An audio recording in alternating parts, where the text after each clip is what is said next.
Good evening. This is All India Radio. I am Valsa Williams and with me is Abhijit Loreng with the evening news.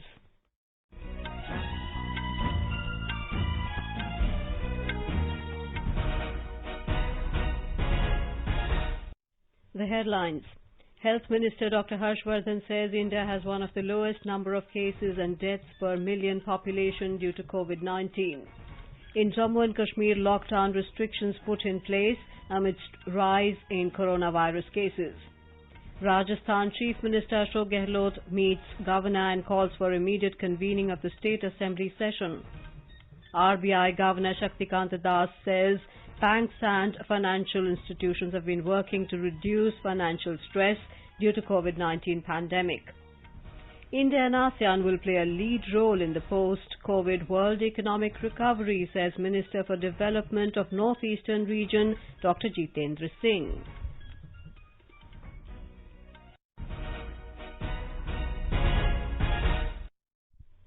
Health Minister Dr. Harshvardhan today said India has one of the lowest cases and deaths per million population due to COVID-19. He said recovery rate in India now stands at 63.45% and the mortality is at 2.3%. Addressing the Shanghai Cooperation Organization's health ministers' digital meet, Dr. Harshvardhan said India did not have a single manufacturer of personal protective equipment and now the country has developed indigenous capacity within a few months. He said the country can now export quality PPEs. He said similar scaling up was also done for achieving other indigenous capacity and reducing the demand and supply gap for ventilators and medical oxygen. The minister also highlighted the innovative use of information technology in COVID-19 management. He said Arogya Setu app and Itihas app have been used for surveillance and identification of potential clusters of disease. He highlighted various measures adopted by the country to contain the pandemic. India has taken all necessary steps well in time, including surveillance, strengthening of health infrastructure, capacity building of over 2 million frontline human resources, risk communication and community involvement. I think we did our best and we did well. We are learning and we are confident of doing better in the months to come.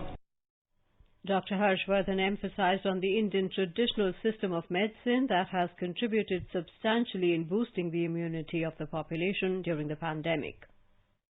The Indian traditional system of medicine has also contributed substantially in boosting the immunity of general population. Such complementary medicine systems are widely practiced in all member states of our Shanghai Cooperation Organization. However, there is currently no institutional mechanism within SCO to discuss cooperation in traditional medicines that has the potential to fulfill the WHO traditional medicine strategy.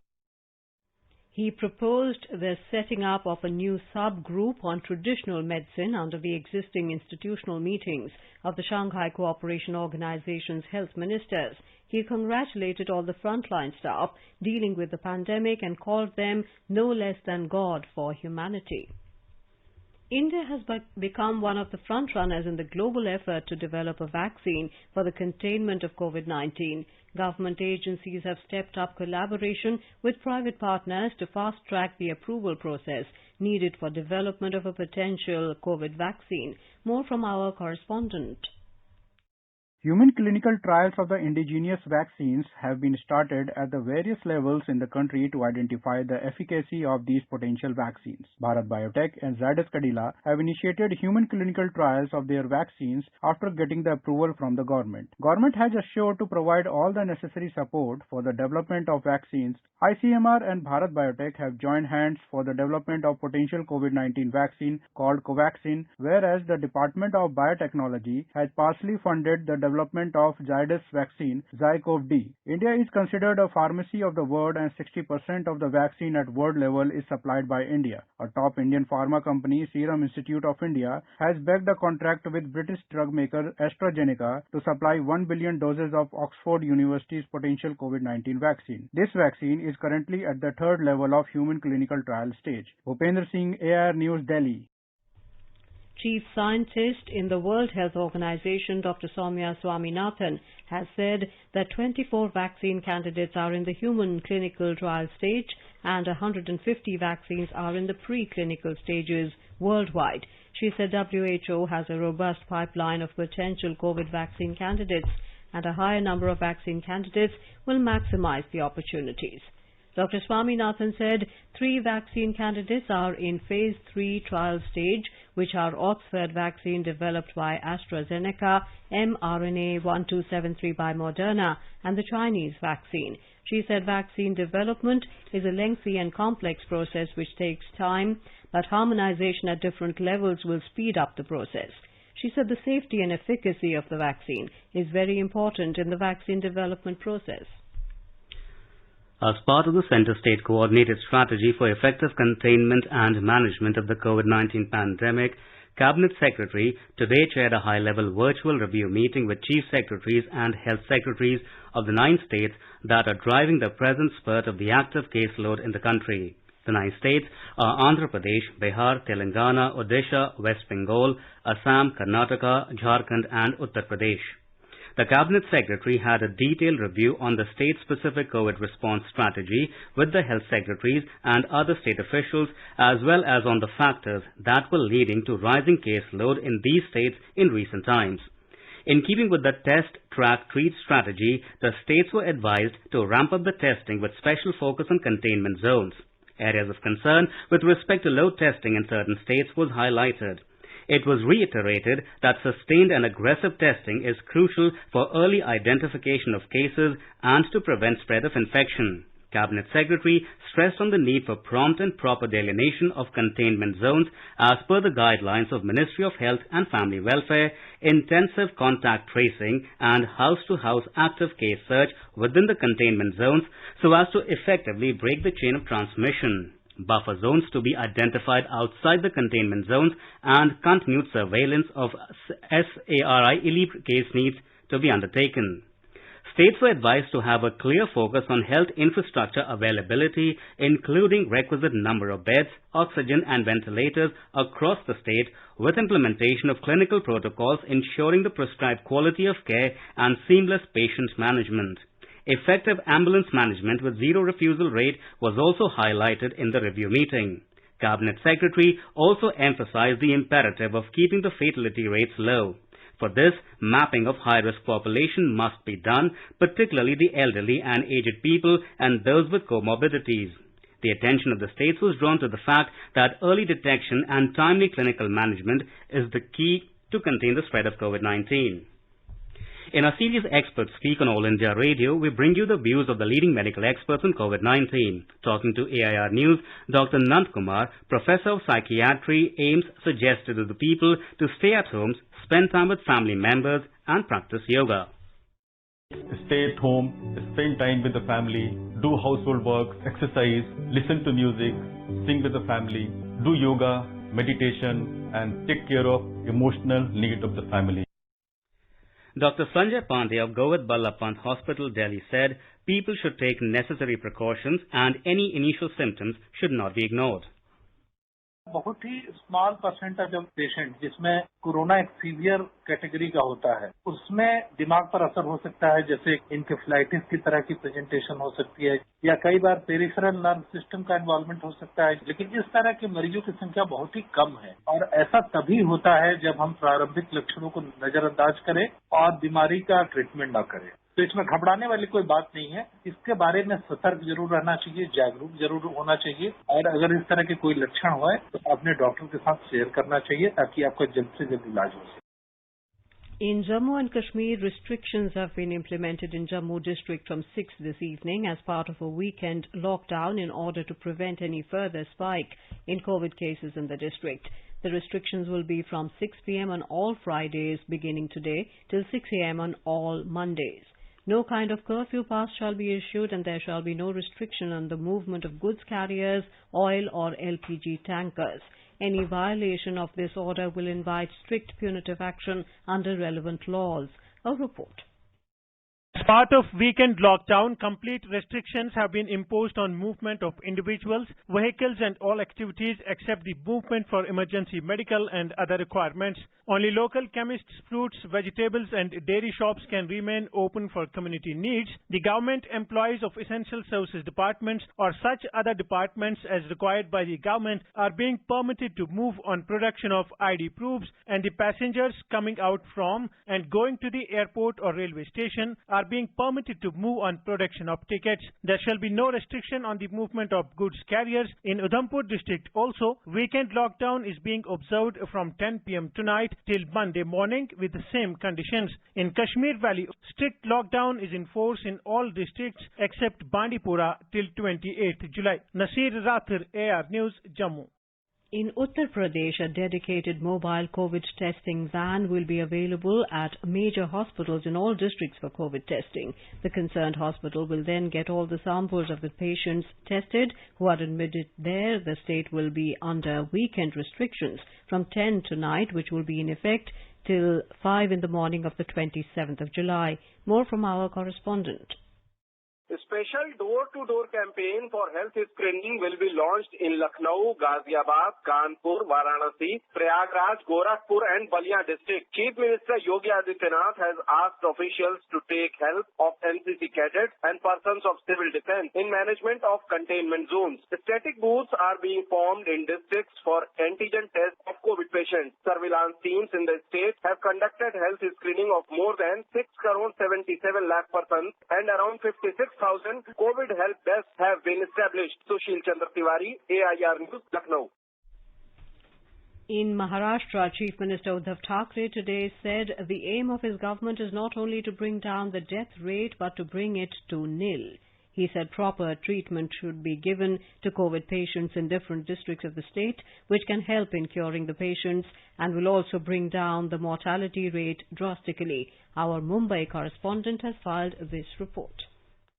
Setting an example before the world for its effort to contain the spread of COVID-19, people from Dharavi who were infected with the novel coronavirus and have fully recovered are now coming forward to donate their plasma. An initiative in this regard has been taken by local Shiv Sena MP Rahul Shewale, and around 500 people have shown their willingness to donate plasma. The plasma donation drive is expected to be held on 27th of this month. In another development, the General Administration Department of Maharashtra government has decided to exempt pregnant women officers workers and women officers workers who are diagnosed with critical illness from coming to office in wake of COVID-19 pandemic. Kunal Shinde, AIR News, Mumbai. In Gujarat, Ahmedabad Railway Division has successfully introduced a unique concept of baggage sanitization and wrapping at Ahmedabad Railway Station. It is a first of its kind across the Indian Railways. Considering the momentum in transport and travel services after Unlock 1, the division has come up with baggage sanitization and wrapping machine to ensure safe travel amid the pandemic. A report from our correspondent. The baggage sanitization and wrapping machine ensures 360-degree sanitization of the luggage by using ultraviolet radiation. The machine has been installed by a private enterprise. Talking to media, Ahmedabad Divisional Railway Manager Deepak Kumar Jha said there are no harmful effects of UV rays on tiffins, foods, vegetable and water kept in the luggage. This is an ideal solution for the passengers travelling by the railways amid the pandemic. Service will be voluntary for the passengers, for which they'll have to pay charge up to ₹80 depending upon the size and weight of the luggage. Aparna Khun, AIR News, Ahmedabad. In Karnataka, 5,007 new COVID-positive cases and 110 deaths were reported today. Till date, the positive cases are numbered at 85,870 and those discharged after recovery are 31,347. Bengaluru Urban District continues to report the highest number of positive cases. In Karnataka, as a surge in COVID-positive patients continues across the world, several cured of the virus are coming out in the open to narrate their case with an objective of infusing confidence among the people. One such recovered patient has spoken to our Bengaluru correspondent on why there is no need to panic over the pandemic. More from a correspondent. A 100-year-old Halama from Huvina Hadagali village in Ballari has come out completely recovered from COVID infection today. She has become a source of assurance for others. Additional Commissioner of Commercial Taxes (GST) Dr. B.V. Murali Krishna and his family were tested positive of corona. He stood by his family like a rock and came out successful of the hospital. His assuring words are a ray of hope to us all. We fought the COVID and we fought back with all our determination and all that. Now we have recovered back and everyone has resumed to their job. And my daughter is also working in hospital. I am working in office. My wife is also working online teaching. And we are contributing plasma to the needy so that we can make the people to recover from the critical cases. Instead of fearing the unknown, Dr. Murali Krishna and his family face the challenge with a rational mind. He is a ray of sunshine at this testing time. Sudhindra, AIR News, Bengaluru. In Tamil Nadu, the total COVID caseload has moved close to the 2 lakh mark, with a record 6,785 new cases being reported today. In all, 6,504 patients were discharged today after recovery, which is another record of its kind in the state. In Chennai, 69 police personnel who recovered from COVID-19 disease returned to duty. They resumed their work as the frontline warriors after the mandatory quarantine period. They were welcomed by the City Police Commissioner Mahesh Kumar Agarwal and other senior officials. In Chennai, 1,616 police personnel were infected with the virus so far, and 1,188 of them have reported back to work after recovery. More from a correspondent. Coimbatore will be under complete lockdown for 3 days, from early tomorrow till late night on Monday. The highly industrialized district has been witnessing a lower count of new COVID-19 cases for long. However, of late, a small surge is being observed in the western districts. This has prompted the administration to go for an intensified lockdown with the aim of bringing the situation under control at the earliest. Coimbatore is the third big city in the state to go for this stringent measure. Chennai and Madurai went for the option earlier, which have recently returned to the unlock phase. Jai Singh, AIR News, Chennai. Kerala reported more recoveries than new COVID cases today after a long time. A report. Chief Minister Pinarayi Vijayan said that the first-line COVID case centres are being expanded across the state and over 25,000 COVID tests are being conducted in the state daily. Mr. Vijayan said that a special action plan will be made to contain the super spread of virus. He further said that in the all-party meeting being held today, the leaders from all political parties extended their full support in the state's COVID battle, and the majority leaders expressed the necessity to strengthen the present restrictions in the COVID clusters and was not favouring a complete lockdown in the state presently. Mayusha for AR News from Thiruvananthapuram. You are listening to the evening news on All India Radio. A reminder of the headlines before we move on.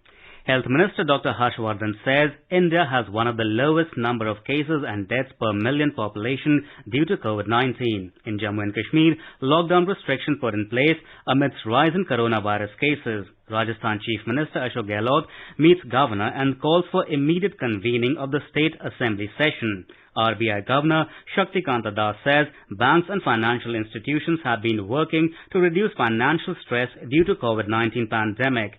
And India and ASEAN will play a lead role in the post-COVID world economic recovery, says Minister for Development of Northeastern Regions Dr. Jitendra Singh. For quick news updates round the clock, follow us on our Twitter handle @AIR News Alerts.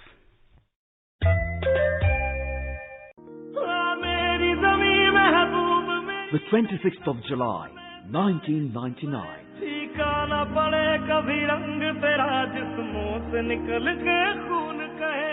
The Army saga of valor leaves a lasting imprint on the sands of time.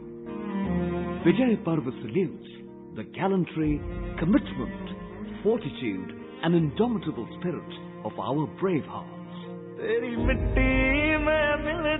On the unscalable heights of Kargil, an exemplary edict was inscribed in blood. Never again, maybe, for the sake of the motherland, the chance to make the supreme sacrifice. The enemy will be given a befitting reply. Each time, every time, come rain, storm, fire or ice. Vijaya Divas. On the 26th of July, a grateful nation salutes a brave soldier.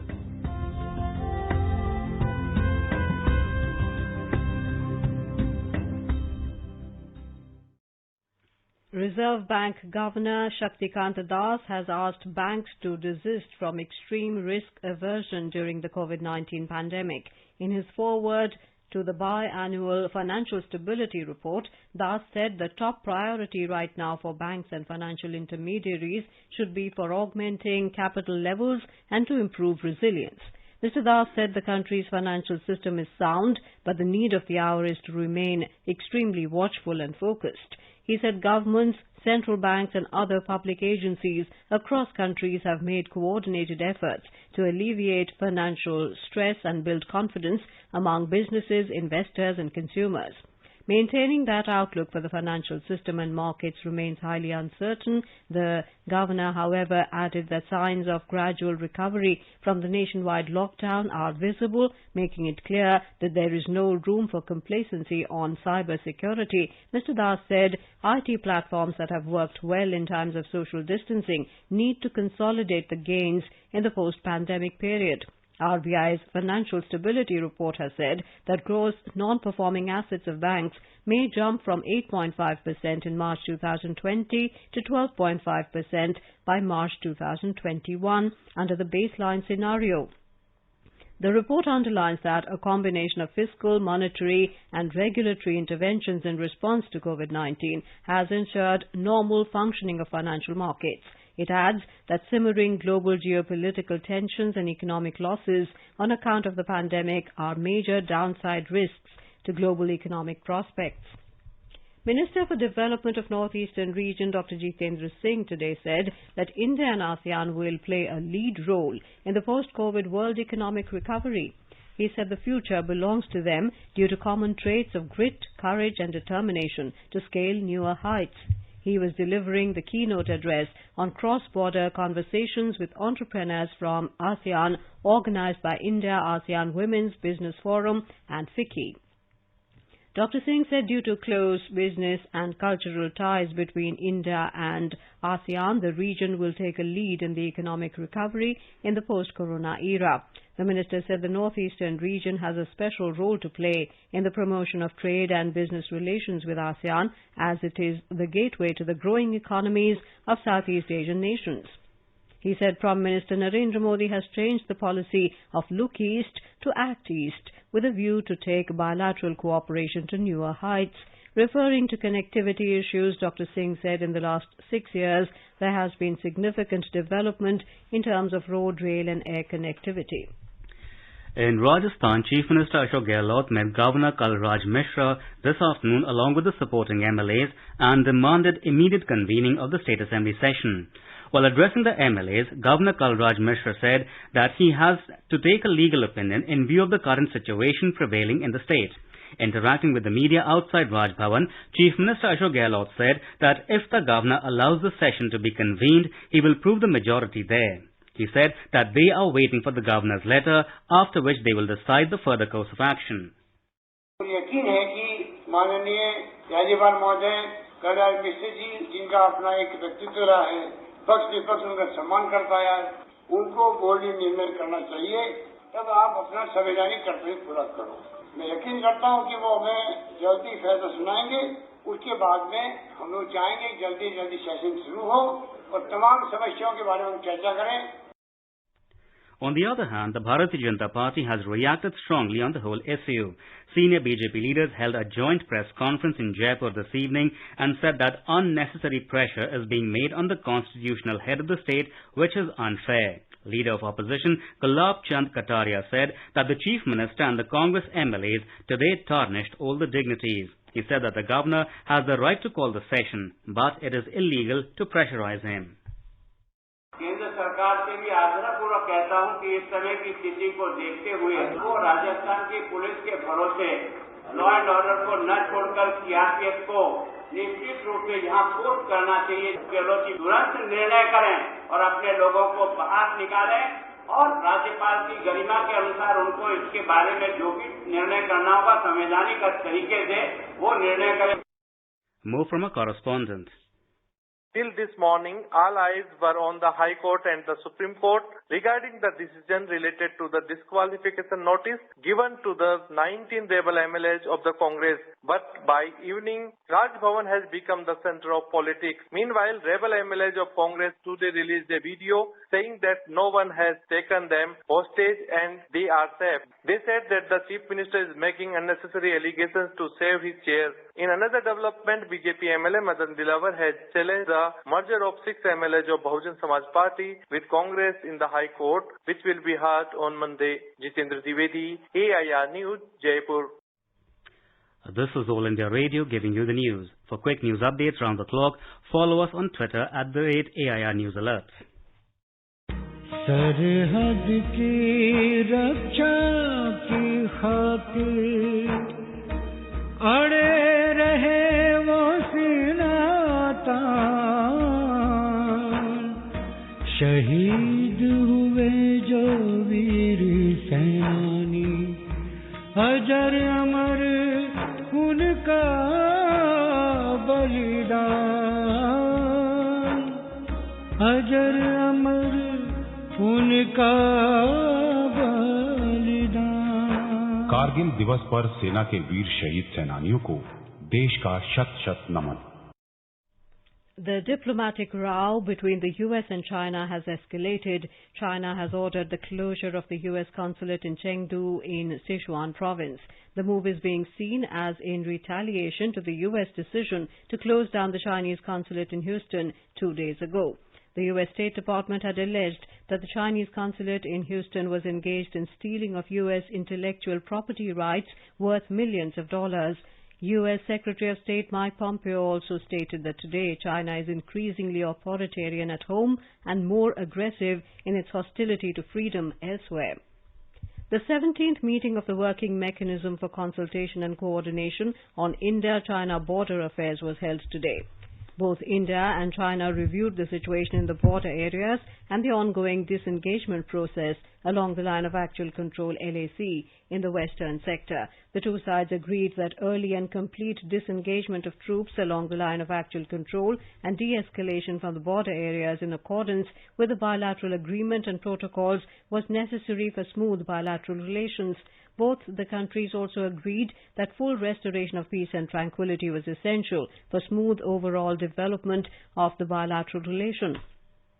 The two sides noted that this was in accordance with the agreement reached between the two special representatives during their telephonic conversation on the 5th of July this year.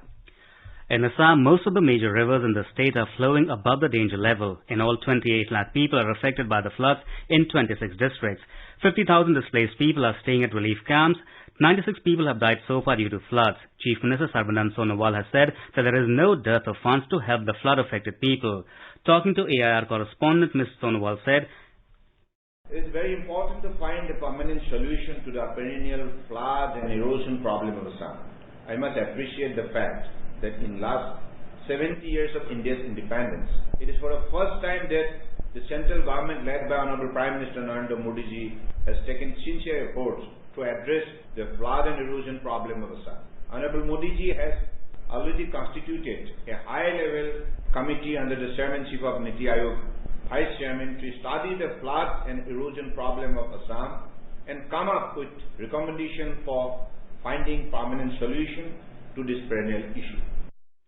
President Ramnath Kovind has spoken to Assam Chief Minister Sarbanand Sonowal on the floods. Mr. Kovind said that the people of the country are with Assam in this hour of crisis. Now let us take a look at the weather forecast for tomorrow. The national capital Delhi will have around minimum temperature of 25 degrees Celsius, maximum 33 degrees. In Mumbai, minimum temperature will be nearly 25, maximum will be around 29. Chennai, the temperature will hover between 27 and 34. Kolkata will have a partly cloudy sky with minimum temperature around 27 degrees, maximum 33. Onto the north, the Union Territory of Jammu and Kashmir, minimum temperature will be 22 in Jammu, while maximum will be around 33 degrees. In Srinagar, minimum temperature will be around 17, maximum will be 32. In Gilgit, temperature will hover between 15 and 36. Muzaffarabad, the minimum temperature will be 20 degrees, maximum around 35 degrees. And now before we end the bulletin, the headlines once again. Health Minister Dr. Harshvardhan says India has one of the lowest number of cases and deaths per million population due to COVID-19. In Jammu and Kashmir, lockdown restrictions put in place amidst rise in coronavirus cases. Rajasthan Chief Minister Ashok Gehlot meets Governor and calls for immediate convening of the State Assembly session. RBI Governor Shaktikant Das says banks and financial institutions have been working to reduce financial stress due to COVID-19 pandemic. And that is all in the evening news. Good night.